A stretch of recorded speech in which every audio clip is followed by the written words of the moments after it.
Edutainment Studios welcomes you to On Bended Knee, Knee Problems. This module is part 6 of a 7-part series on knee problems. Although a knee problem is often caused by an injury to one of the 3 bones, ligaments, tendons, cartilage, or to the bursae, it may have another cause. Some people are more likely to develop knee problems than others. Many jobs, sports, and recreation activities, getting older, or having a disease such as osteoporosis or arthritis increase your chances of having problems with your knees. In this course, the objective is to help you. Learn what are some treatments for tendon injuries. Here are some steps to treat tendon injuries and disorders.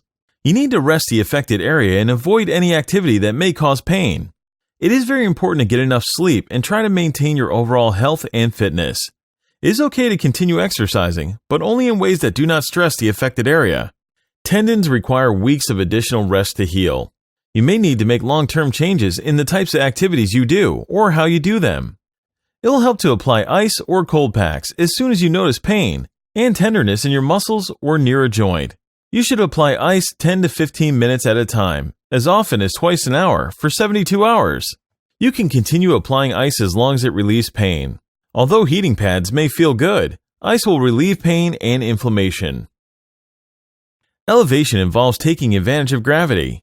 You should keep the injured area above the heart, which can reduce swelling by allowing extra fluid to drain. When sitting down or icing the injured area, you can elevate the injured area with pillows. Another important time when it's relatively practical to elevate the swollen limb is at night while you're sleeping. You can take pain relievers if needed. Use acetaminophen or non-steroidal anti-inflammatory drugs or NSAIDs, such as ibuprofen or naproxen, as directed for pain relief. NSAIDs come in pills and in a cream that you can rub on the sore area.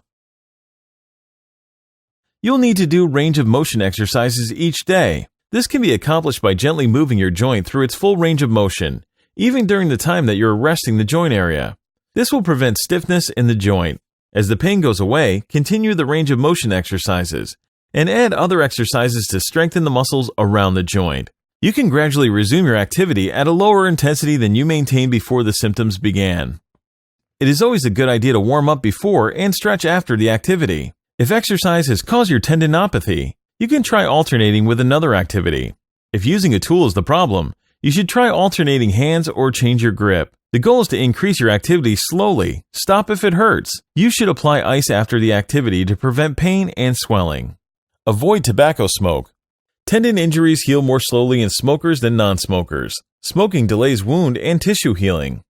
Short-term use of weight-bearing, immobilization, or a walking boot is effective in allowing ambulation while decreasing stress on the tendon structures.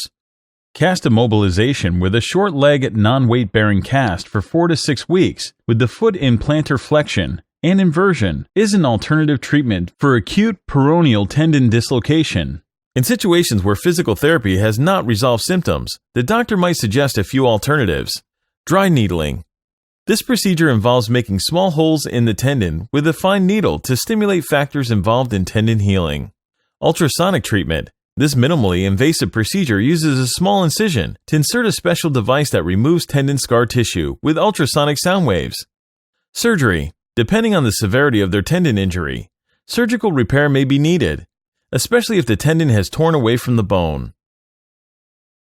Please feel free to investigate these sites and others for more information, and remember to bring any concerns or questions in to discuss with your doctor. Thank you for joining us today for part 6 of 7 on knee problems, and please join us for part 7.